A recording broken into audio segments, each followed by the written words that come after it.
Bonjour à tous. Peut-être le dernier convoi dans la bande de Gaza dans la libre internationale. Le Croissant Rouge palestinien a accueilli récemment 155 camions qui transportaient des fournitures de secours indispensables à Gaza.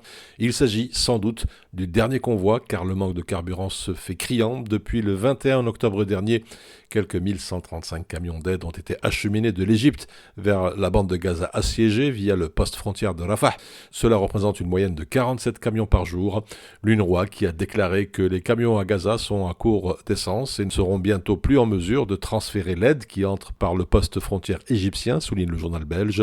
Selon les Nations Unies, une centaine de camions sont nécessaires chaque jour pour fournir aux 2 millions d'habitants de la bande de Gaza les produits de première nécessité. Et puis dans le Corriere della Sera, cet entretien avec Ibrahim Abid, pédiatre de l'hôpital de Jenin, qui estime que l'objectif de la guerre menée par Israël à Gaza est le nettoyage ethnique et le repeuplement de Gaza en essayant, dit-il, si possible, de les déplacer vers la péninsule du Sinaï. Enfin, la presse rappelle que Francesca Albanese, rapporteuse spéciale de l'ONU pour les territoires palestiniens occupés, avait déclaré dernièrement qu'il existe un grave danger, que ce à quoi nous assistons soit une répétition de la Nakba en 1948 et de la Naksa de 1967, mais à une plus grande échelle.